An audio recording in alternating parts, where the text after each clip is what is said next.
tantos de ustedes hoy. Algunos que conocí el jueves y el viernes y ayer. Y hemos pasado, por lo menos en mi opinión, lo hemos pasado bien. Y creo que tengo razón porque hablando con los hermanos después, hemos tenido muy buen sentir, hemos sentido la unidad y también el entusiasmo por la palabra de Dios es algo que siento aquí. Así que es mi deseo seguir alimentando esto con la exposición de la palabra de Dios. Yo en el mensaje de más tarde voy a presentarme un poquito más para que ustedes me conozcan mejor. A veces uno dice, alguien está ahí hablando y no sé quién es, así que ayuda a que a veces a conocernos un poco mejor. Voy a hablar un poco más de esto, pero simplemente ahora decir que ahora actualmente vivo en Wisconsin y que con mi esposa y que estamos nosotros trabajando con nuestros trabajos seculares y también colaborando con el ministerio de la iglesia local a la cual asistimos y también viajando a veces como en este momento porque tenemos la llamada y el deseo de compartir la palabra del Señor. Mi esposa y yo estuvimos trabajando como misioneros en la Argentina durante 19 años, así que fue ahí donde aprendimos el idioma y a aprender de la cultura y a partir de ahí tratando de enseñar en distintos lugares como en Colombia y también aquí ahora en Houston. Es la primera vez que paso algunos días en Texas, así que muy, muy agradable. Menos mal que no fuera en julio por el calor. Todavía hace calor, pero está lindo. Mejor ahora. Y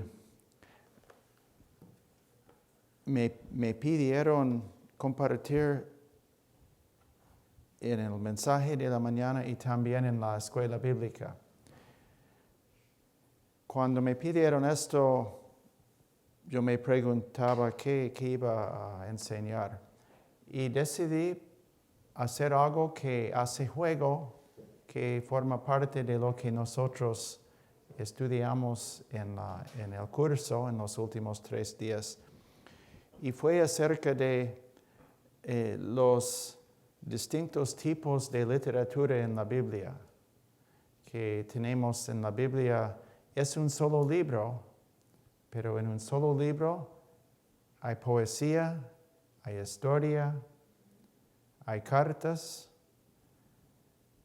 hay proverbios, hay cánticos que son los salmos, hay libros proféticos, hay muchos tipos de literatura. Y una de las clases de literatura de que hablábamos fue la narrativa o la historia.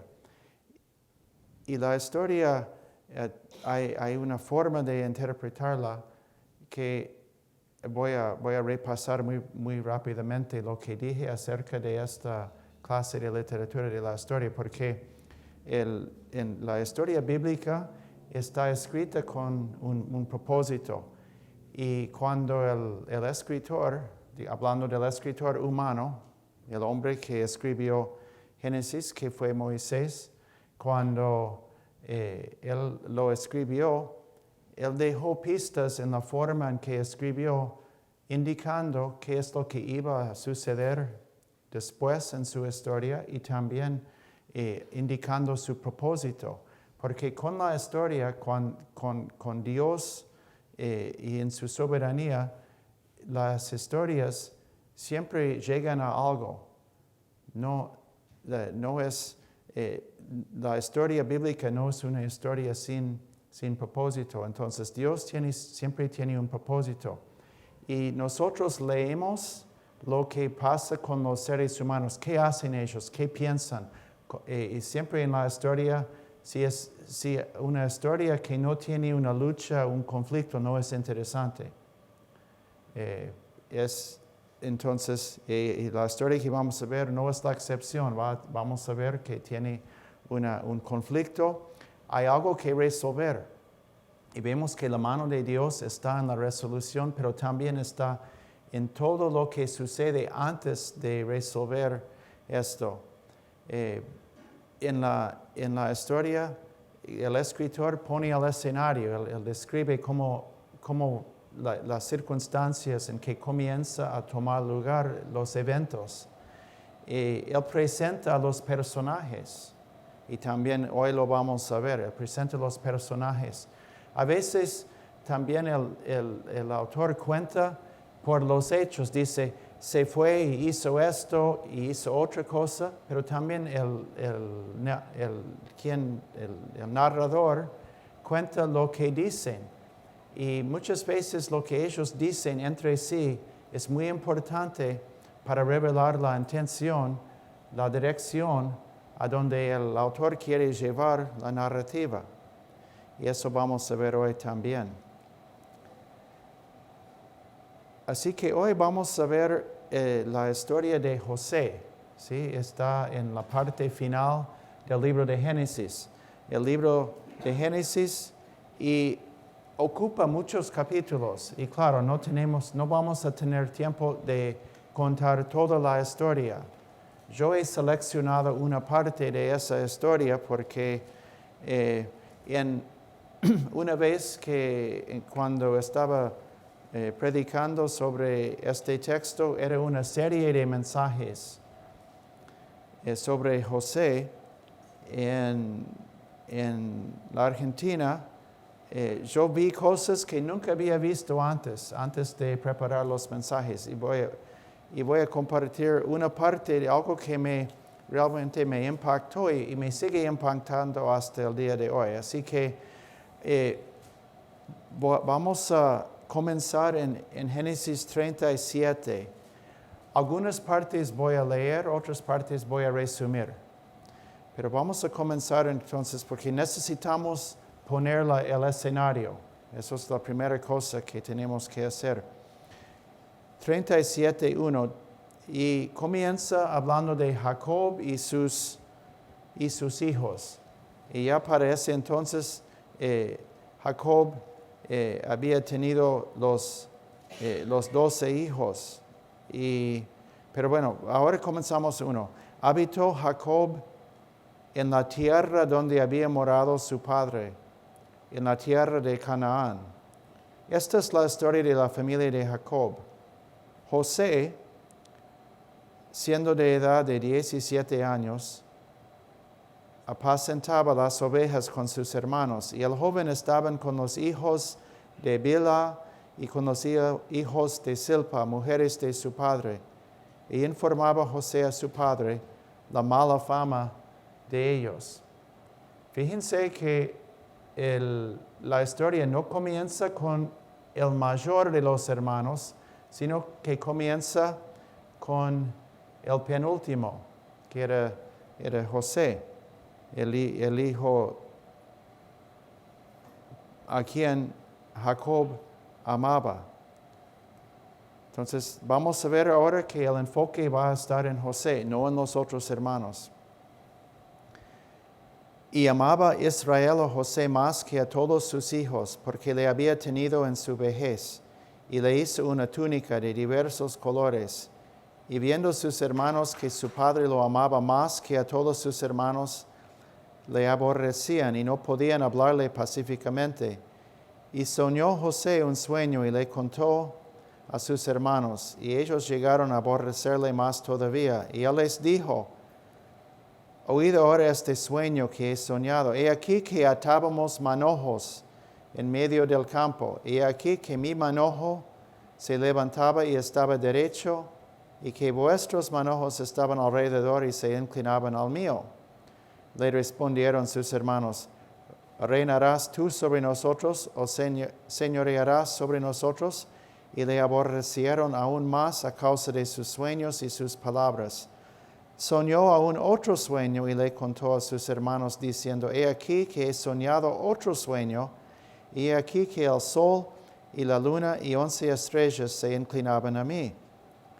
Y lo contó a su padre y a sus hermanos, y su padre le reprendió y le dijo, ¿qué sueño es este que soñaste?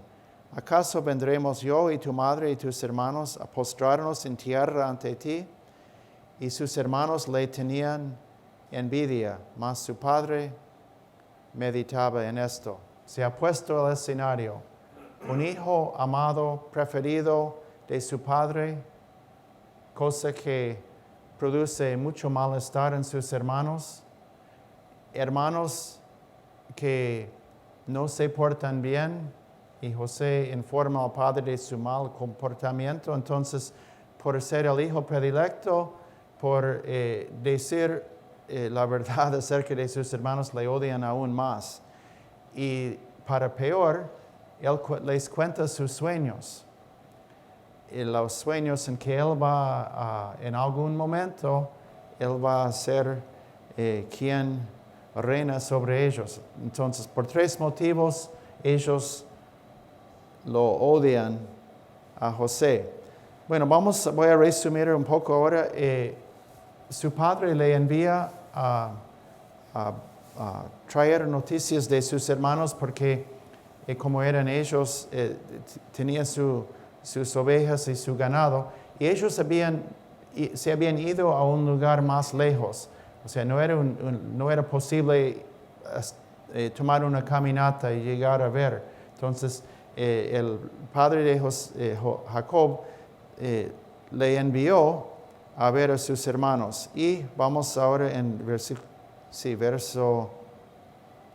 18. Ahora él está acercándose a ellos. Cuando ellos lo vieron de lejos, antes que llegara cerca de ellos, conspiraron contra él para matarle. Y dijeron el uno al otro, he aquí viene el soñador.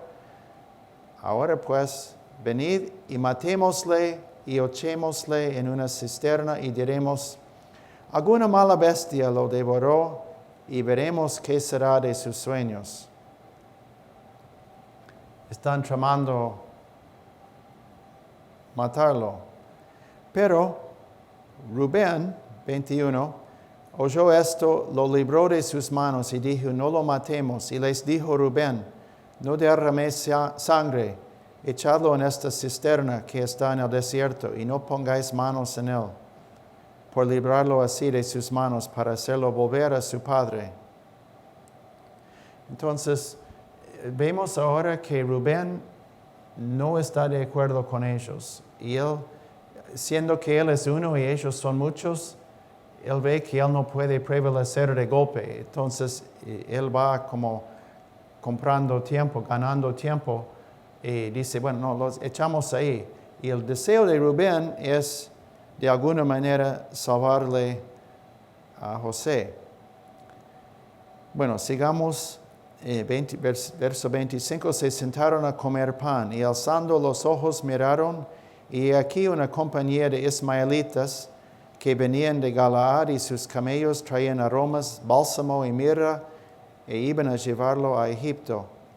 Entonces, y ahora vamos a ver a Judá y hoy vamos a ver a Judá, Rubén y José varias veces en esta historia. Entonces, Judá dijo a sus hermanos, ¿qué provecho hay en que matemos a nuestro hermano y encubramos su muerte? Venid y vendámosle a los ismaelitas y no sea nuestra mano sobre él, porque él es nuestro hermano, nuestra propia carne. Y sus hermanos convinieron con él.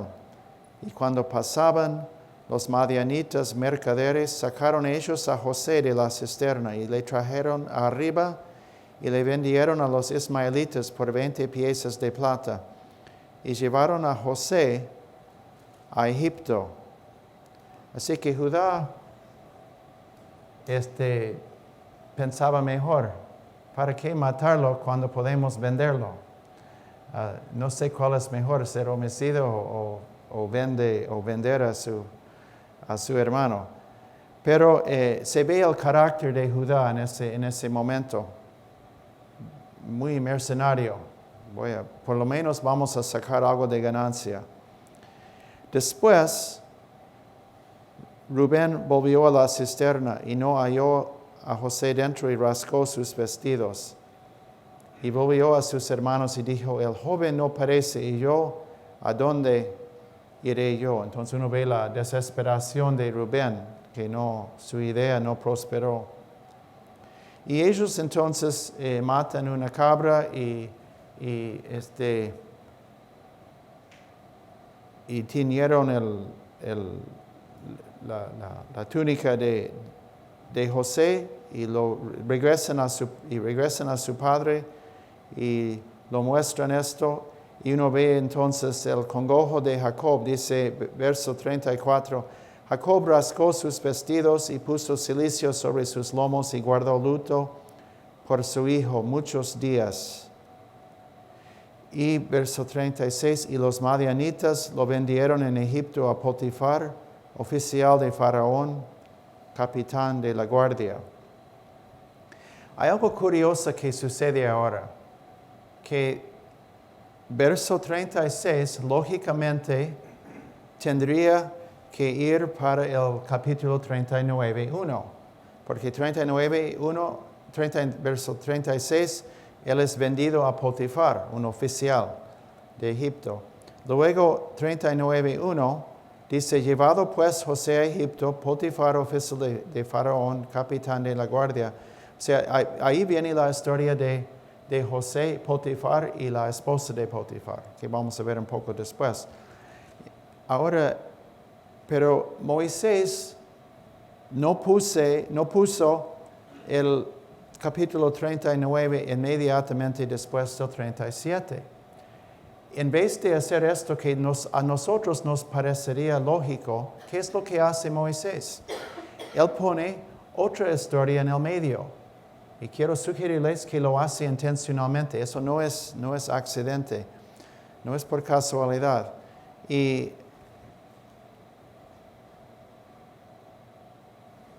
Perdón, un momento.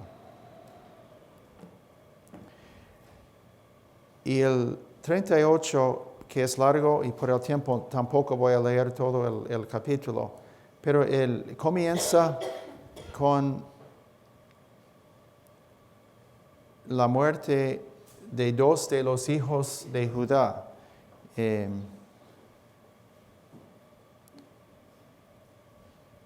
Y vamos a comenzar, comienza hablando de los hijos de Judá, verso 6. Después Judá tomó mujer para su primogénito su nombre la cual se llamaba Tamar.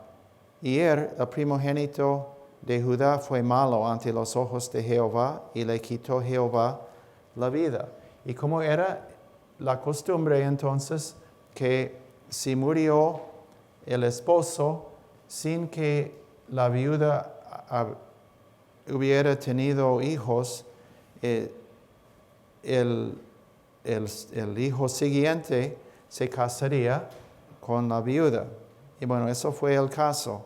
Entonces, el segundo hijo, Onán, también era malo en los ojos de Jehová, y Jehová le quitó la vida a él también.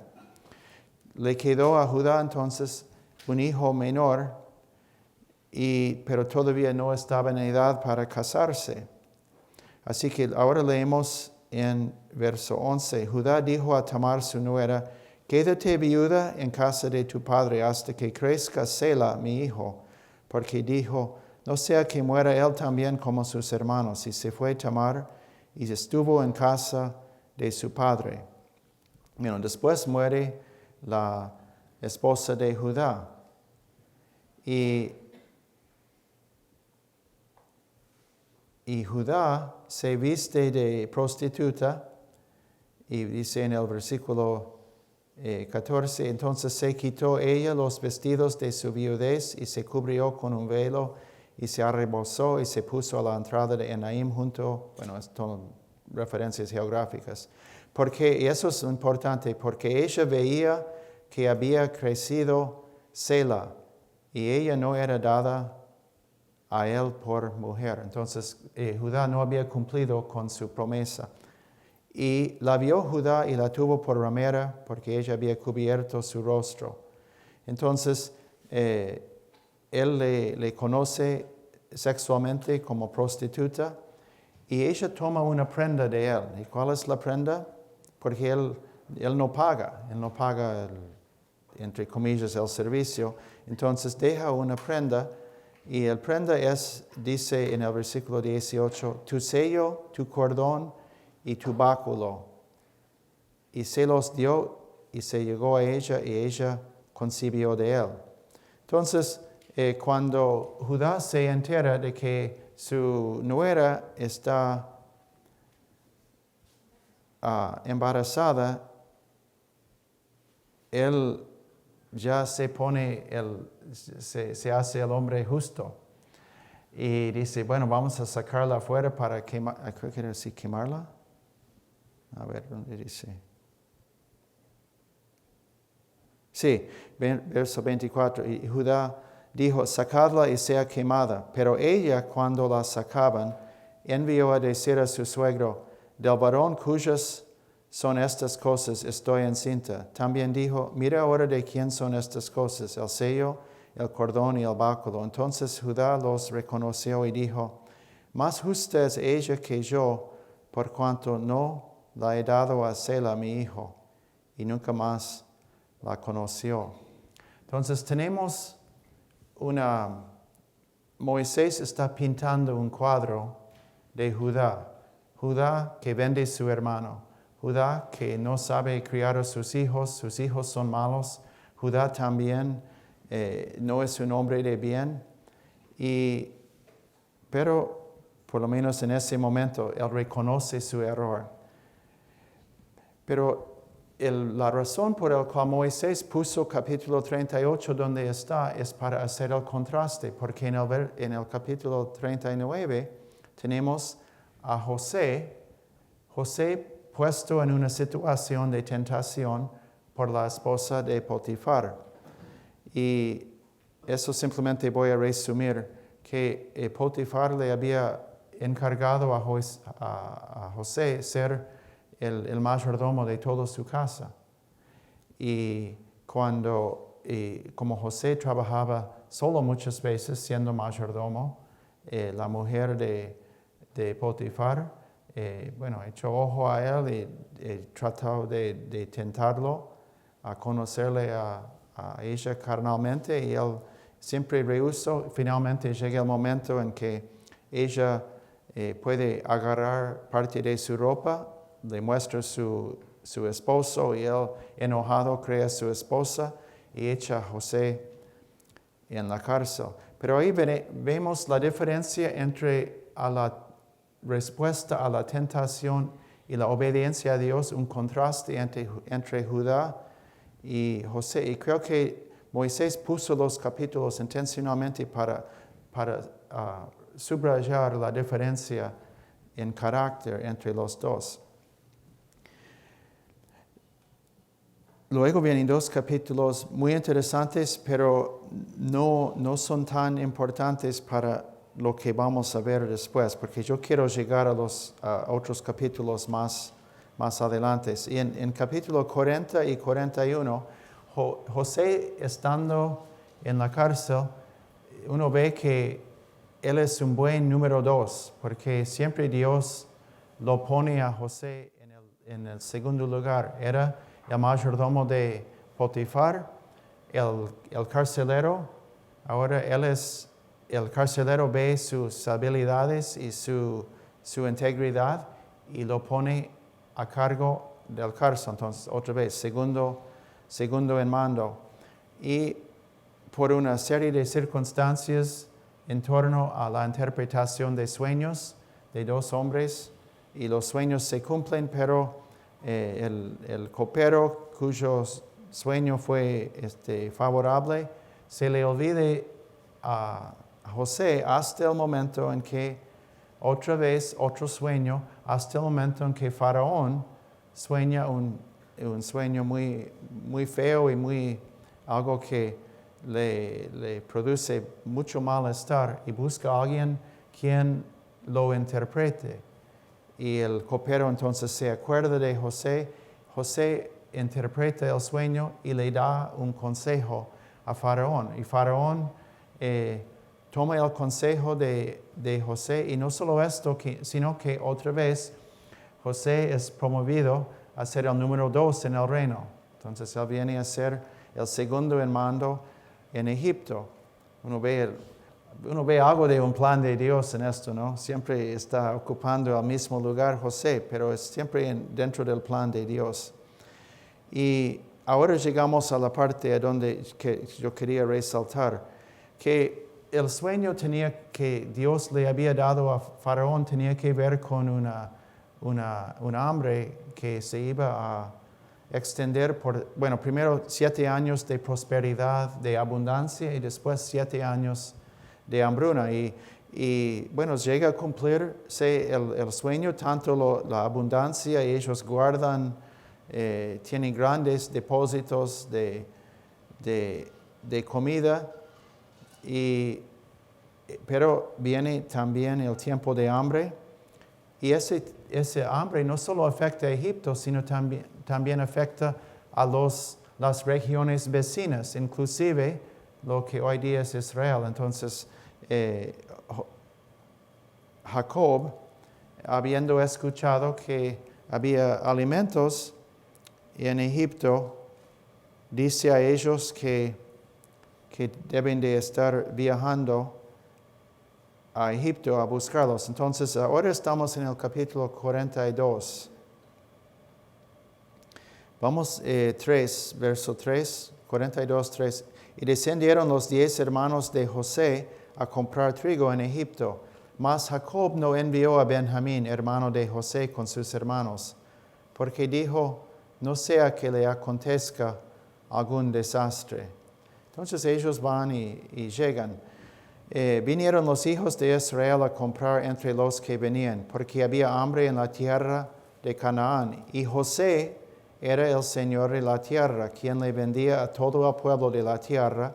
Y llegaron los hermanos de José y se inclinaron a él, rostro a tierra. Y José, cuando vio a sus hermanos, los conoció, mas hizo como no los conocía, y les habló ásperamente y les dijo, ¿de dónde habéis venido? Ellos respondieron, de la tierra de Canaán, para comprar alimentos. José pues conoció a sus hermanos, pero ellos no le conocieron. Entonces se acordó José de los sueños que había tenido acerca de ellos, y les dijo, espías sois. Acuérdense que él está diciendo esto a través de un intérprete, ¿sí? Porque él no quiere que ellos sepan que él realmente sabe su idioma. Así que eso es por intérprete.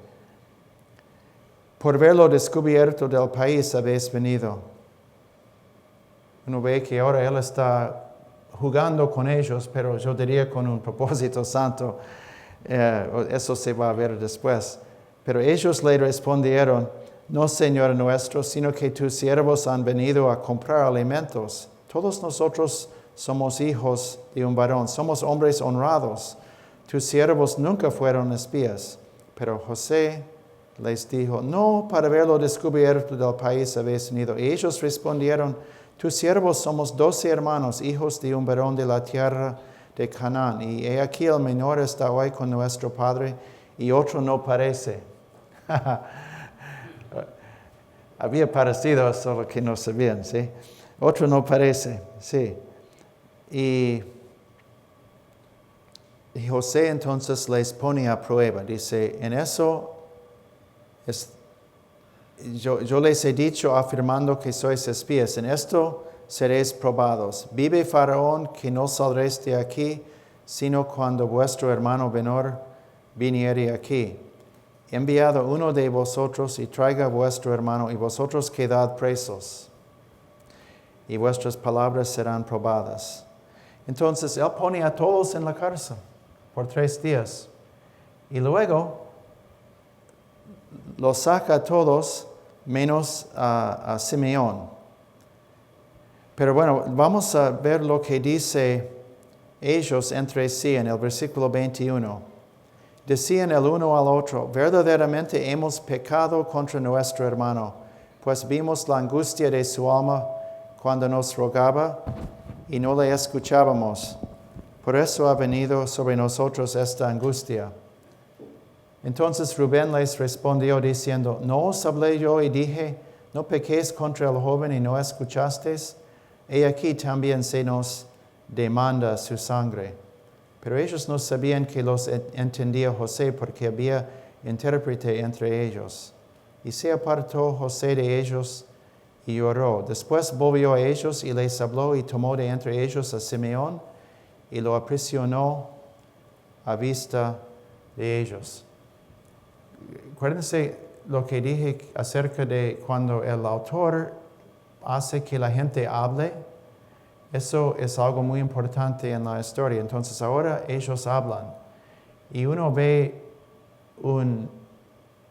por lo menos el comienzo de un arrepentimiento, no un arrepentimiento total, pero uno ve algo que ellos estaban siendo sensibilizados a esto, tal vez porque habían pasado 3 días en la cárcel. Pero también uno ve otra vez lo que dijo Rubén. Bien, entonces ellos van y de vuelta con sus cereales, sus granos, su trigo. Y José dio órdenes a devolver su dinero. Entonces el dinero que ellos habían traído está ocultamente puesto en sus costales. Y ellos regresan y cuentan a Jacob. Cuentan a Jacob lo que había pasado. Y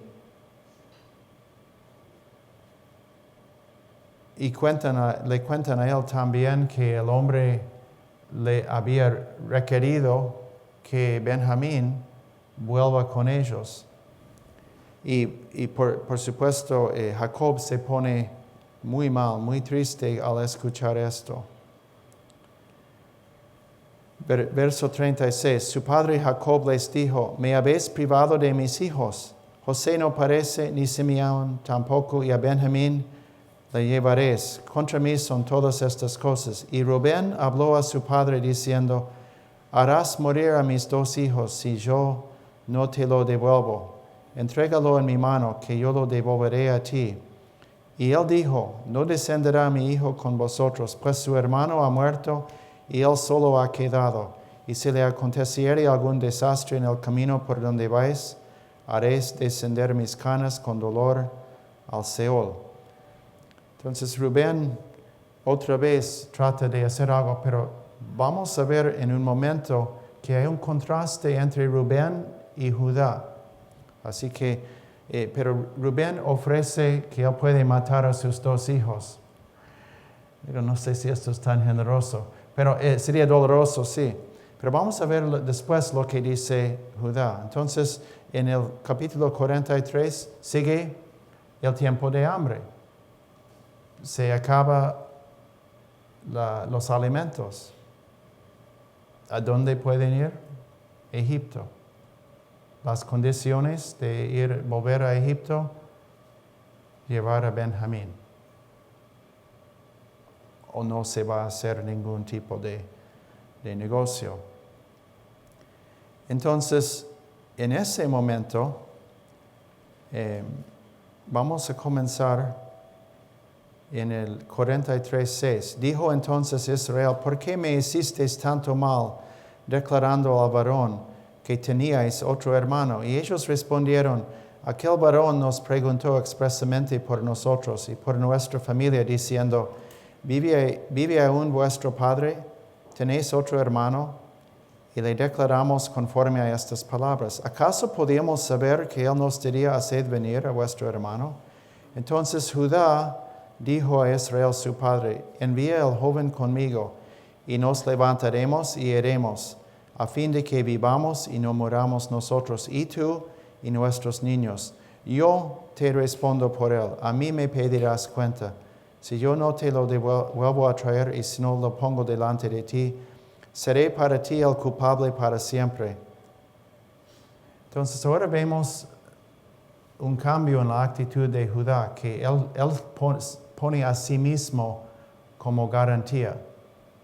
Rubén había puesto a sus hijos como garantía, pero Judá se pone a sí mismo como garante del bienestar de Benjamín. Y con esto consintió Jacob y ellos viajan. Ahora vamos a la...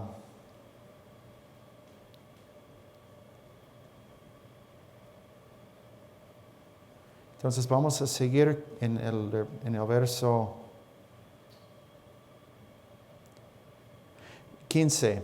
Entonces tomaron aquellos varones el presente y tomaron en su mano doble cantidad de dinero y a Benjamín, y se levantaron y descendieron a Egipto y se presentaron delante de José. Y vio José a Benjamín con ellos, y dijo al mayordomo de su casa: lleva a casa a esos hombres, y degüella una res, y prepárala, pues estos hombres comerán conmigo al mediodía. E hizo el hombre como José dijo, y llevó a los hombres a casa de José. Ahora vamos a notar otra cosa. El tiempo que duró todos los hechos que hemos contado hasta ahora, entre el secuestro y venta de José hasta este momento era más o menos 20 años. Y 20 años que se cuenta en 6 capítulos. Ahora la acción de la historia se va a volver más lento. Y vamos ahora a contar las cosas que pasan en un solo día, y un solo día va a llevar casi 2 capítulos. Entonces, otra regla de interpretar la narrativa es que cuando llega cerca el momento culminante que estamos llegando, entonces se ocupa más espacio contando, se entran en más detalles, porque porque aumenta la intensidad de la emoción, de la tensión en la historia. Y eso es lo que está pasando en este momento. Así que vamos a pasar un buen tiempo alrededor de este almuerzo, ¿sí? Varios versículos. Y ellos hablaron al mayordomo acerca del hecho de que habían encontrado su dinero y que ellos no fue su intención, y él les dice que está bien. Y verso 24, llevó aquel varón, el mayordomo de José, a los hombres a casa de José, y les dio agua y lavaron sus pies y dio de comer a sus asnos. Y ellos prepararon el presente entre tanto que venía José a mediodía, porque habían oído que allí habrían de comer pan. Y vino José a casa, y ellos le trajeron el presente que tenían en su mano dentro de la casa, y se inclinaron ante él hasta la tierra. Entonces les preguntó José cómo estaban, y dijo: vuestro padre, el anciano que dijisteis, ¿lo pasa bien? ¿Vive todavía? Y ellos respondieron: bien va tu siervo nuestro padre, aún vive. Y se inclinaron e hicieron reverencia. Y alzando José sus ojos, vio a Benjamín su hermano, hijo de su madre, y dijo: ¿es este vuestro hermano menor de quien me hablasteis? Y dijo: Dios tenga misericordia de ti, hijo mío. Entonces José se apresuró, porque se conmovieron sus entrañas a causa de su hermano, y buscó donde llorar. Y entró en su cámara y lloró allí. Y lavó su rostro y salió y se contuvo y dijo: poned pan. Y bueno, después él les da de comer y da a Benjamín 7 veces más que cualquiera de los otros. Bien, ahora llegamos al capítulo 44 y es tiempo de salir. Y José da órdenes a su mayordomo a poner su copa de plata o copa de oro, no me acuerdo ahora, copa de plata, su copa de plata en el costal de Benjamín. Y cuando ellos ya han salido de la ciudad, una pequeña distancia, él envía a su mayordomo a hacerles volver y encuentran la copa de José en el costal de Benjamín, que claro es como, no sé si funciona mejor. Bueno, es como decir que él lo ha robado. Entonces, si Benjamín, claro que no lo hizo, pero José está probándoles a los hermanos para ver qué van a hacer, porque la pena va a ser que, bueno, Benjamín va a tener que seguir estar encarcelado. Y ellos van a tener que volver sin Benjamín. Y ahora vemos hay algo importante en la historia, verso 14. Dice, vino Judá con sus hermanos. Fíjense que son muchos hermanos, pero ahora, ¿quién está liderando a los hermanos? No es Rubén, es Judá, y Judá no es el mayor. Vino Judá con sus hermanos a casa de José, que aún estaba allí, y se postraron delante de él en tierra. Y les dijo José, ¿qué acción es esta que habéis hecho? ¿No sabéis que un hombre como yo sabe adivinar? Entonces dijo Judá, ¿qué diremos a mi Señor? ¿Qué hablaremos o con qué nos justificaremos? Dios ha hallado la maldad de tus siervos. He aquí, nosotros somos siervos de mi Señor, nosotros y también aquel en cuyo poder fue hallada la copa. José respondió, nunca yo tal haga. El varón en cuyo poder fue hallada la copa, él será mi siervo. Vosotros id en paz a vuestro padre.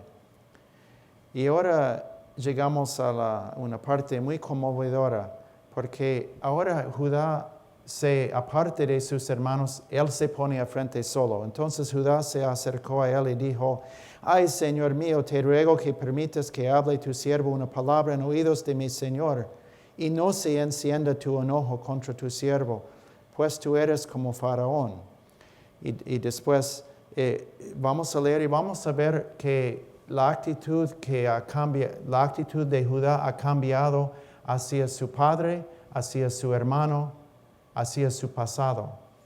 Fíjense cómo habla Judá.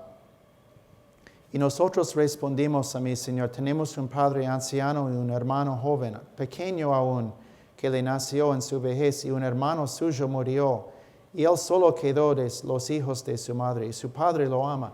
Fíjense cómo está hablando Judá ahora. No es el mismo Judá que vimos en el capítulo 37, en el capítulo 38. Y bueno, por el tiempo voy a adelantarme un poco.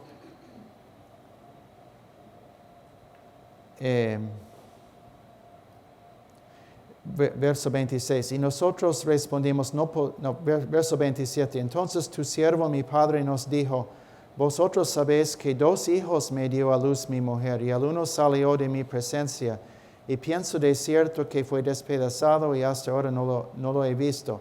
Y si tomáis también a este de delante de mí, y le acontece algún desastre, haréis descender mis canas con dolor al Seol. Ahora pues, cuando vuelva yo a tu siervo mi padre, si el joven no va conmigo, como su vida está ligada a la vida de él. Y ahora Judá no dice, tengo tanto enojo y bronca y envidia porque yo sé que mi padre ama más a Benjamín que a mí. Judá no está pensando en esto. Él dice, sucederá que cuando no vea al joven morirá, y tus siervos harán descender las canas de tu siervo nuestro padre con dolor al Seol. Como tu siervo salió por fiador del joven con mi padre, diciendo, si no te lo devuelvo a traer, entonces yo seré culpable ante mi padre para siempre. Te ruego, por tanto, que quede ahora tu siervo, yo, en lugar del joven, por siervo de mi Señor, y que el joven vaya con sus hermanos. Porque ¿cómo volveré yo a mi padre sin el joven? No podré, por no ver el mal que sobrevendrá a mi padre.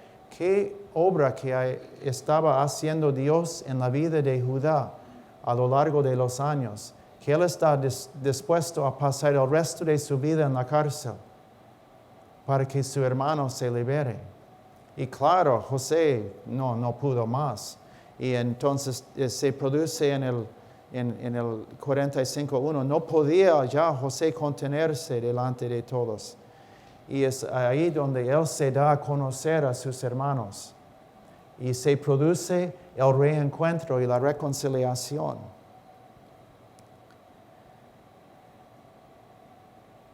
Pero quisiera que nosotros nos adelantemos unos años más.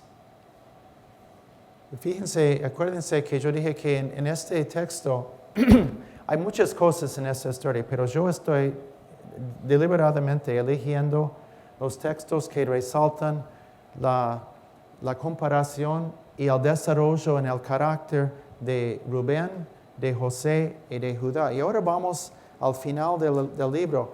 Unos años más adelante, y ahora Jacob está cerca a partir.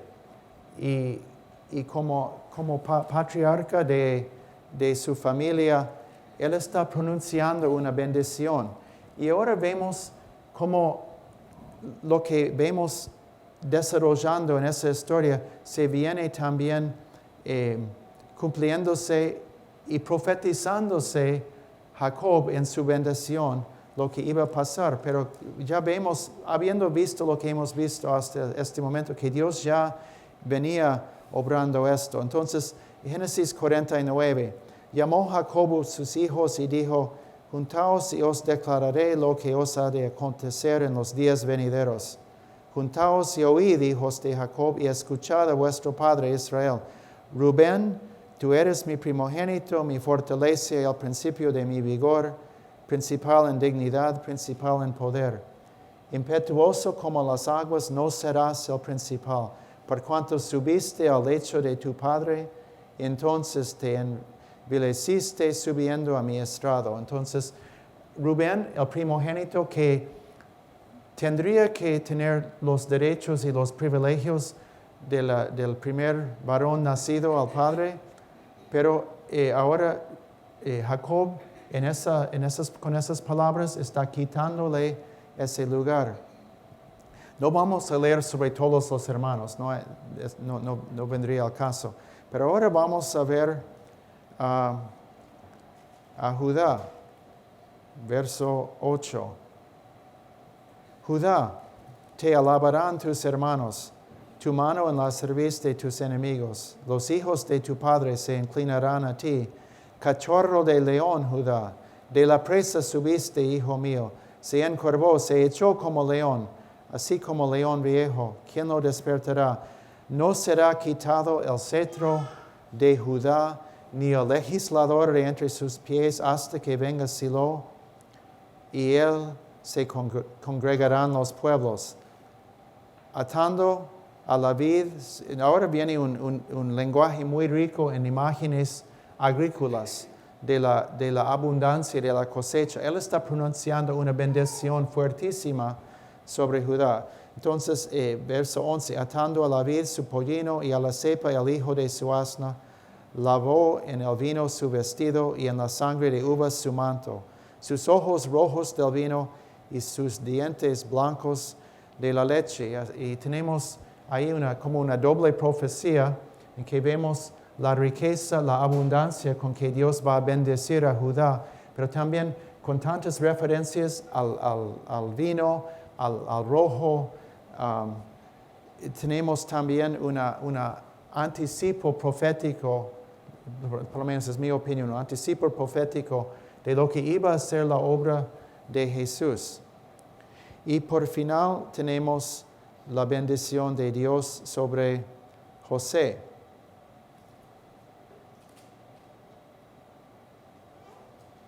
(22) Rama fructífera es José, rama fructífera junto a una fuente, cuyos vástagos se extienden sobre el muro. Le causaron amargura, hablando de lo que le había hecho a José, le asetearon y le aborrecieron los arqueros. Mas su arco se mantuvo poderoso y los brazos de sus manos se fortalecieron por las manos del fuerte de Jacob por el nombre del pastor, la roca de Israel, por el Dios de tu Padre, el cual te ayudará, por el Dios omnipotente, el cual te bendecirá, con bendiciones de los cielos de arriba, con bendiciones del abismo que está abajo, con bendiciones de los pechos y del vientre, las bendiciones de tu Padre fueron mayores que las bendiciones de mis progenitores.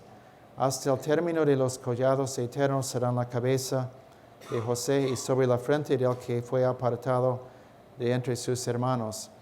Y fíjense que lo que él profetiza en cuanto a José, y bueno, realmente está hablando de Manasés y Efraín, los hijos de José que van a recibir las bendiciones de José.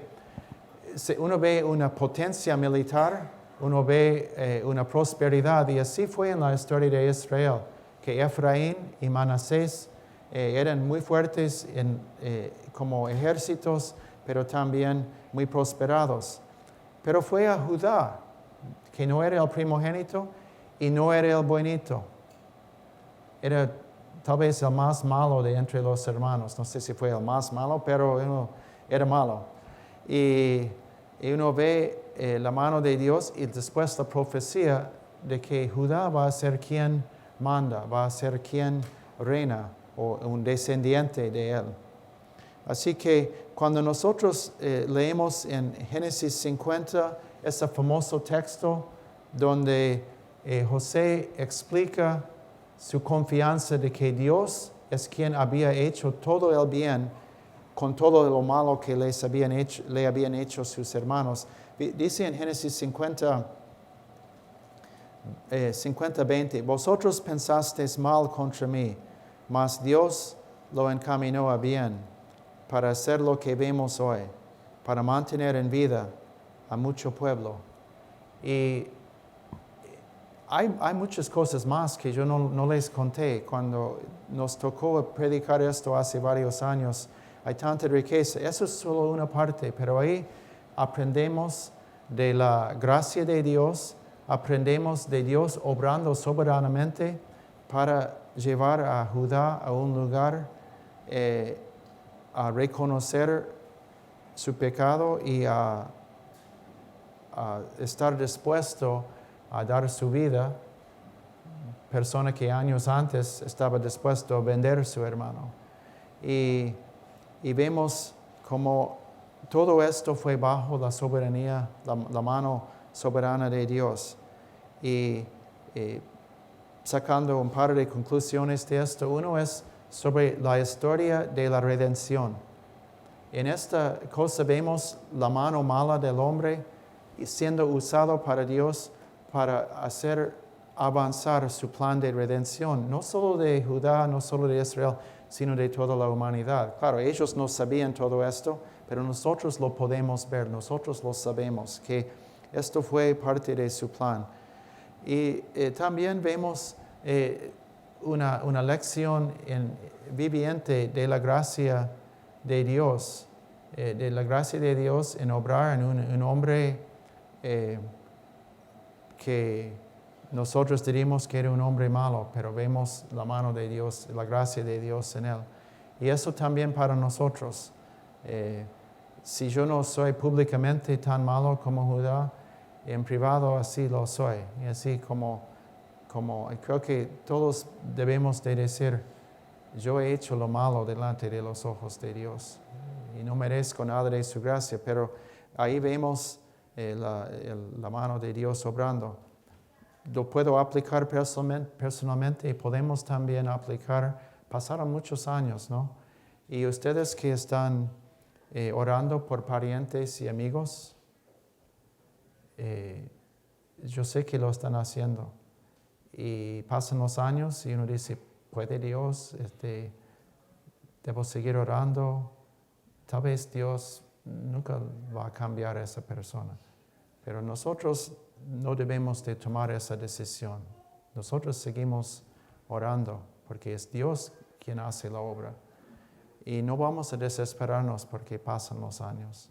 Porque si pasó esto con un hombre así, Dios puede cambiar cualquier. Así que, bueno, con eso quería dejar esos pensamientos que son de una historia tan profunda, y tan interesante y tan rica. Gracias.